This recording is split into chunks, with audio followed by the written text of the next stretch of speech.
এই ব্রাইডকে সাজাতে সাজাতে যে আমার এত সমস্যার সম্মুখীন হতে হবে এখানে এসে জানতে পারলাম। চলে এসেছি অন্য একটি নতুন ব্রাইডের বাড়ি।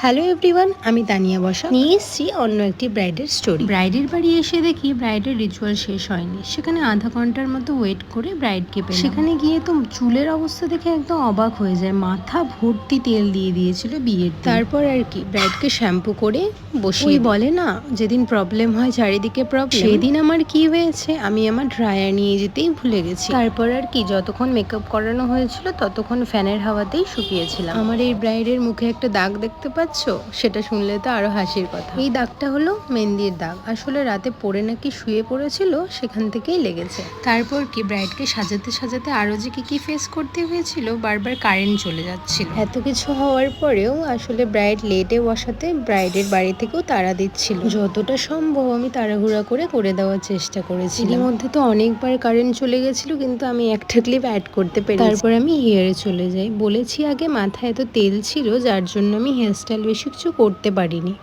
হালকা করেই করেছি। ব্রাইডকে রেডি করে আমরা আবার কিছু ক্লিপস নিয়ে বেরিয়ে পড়েছিলাম। সেদিন যে প্রচণ্ড বৃষ্টি হবে সেটা কারো জানা ছিল না। সেখানে গিয়ে যাওয়ার সময় বৃষ্টি পেয়েছি, আসার সময়ও বৃষ্টি। তারপর কি আমরা ভিজতে ভিজতে চলে এসেছি বাড়িতে। আজকে এতটাই ব্লগের মধ্যে থাকছে, দেখা হবে অন্য নতুন ভিডিওতে।